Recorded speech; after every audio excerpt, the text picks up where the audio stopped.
One night in July of 2009, I came home from a class I was taking and opened the garage, and to my surprise, I found his body, and it was just very surreal. It was very much like a CSI episode.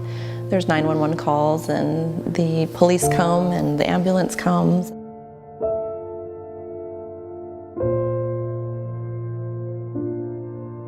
From that moment on, my life is almost split in two, like life before that day and life after that day.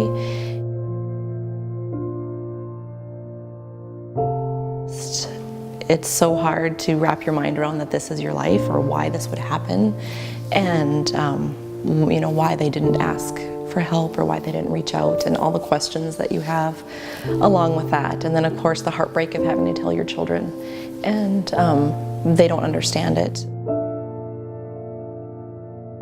Looking back on it now, I guess he was very quiet in nature, and maybe if he struggled with the depression, I didn't catch on at the time. Where now looking back, men and women, we just deal with depression differently.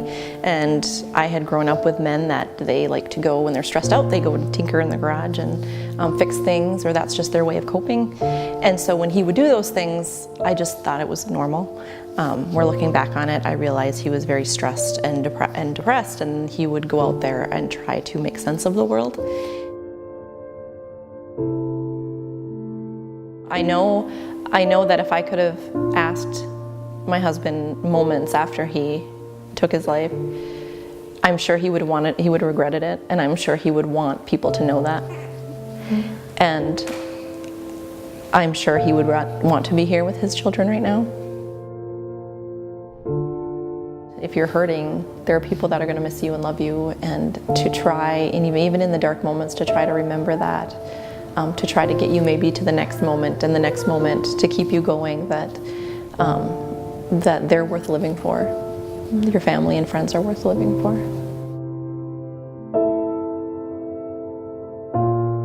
You can't save a life by keeping quiet, but if you talk about it, you might. And I always think of, how can I make my husband proud, and how can I keep his legacy alive? And so for me, I always go back to the thought of, if I could talk to him right now, what would he want? And I don't think our loved ones would want us to be quiet.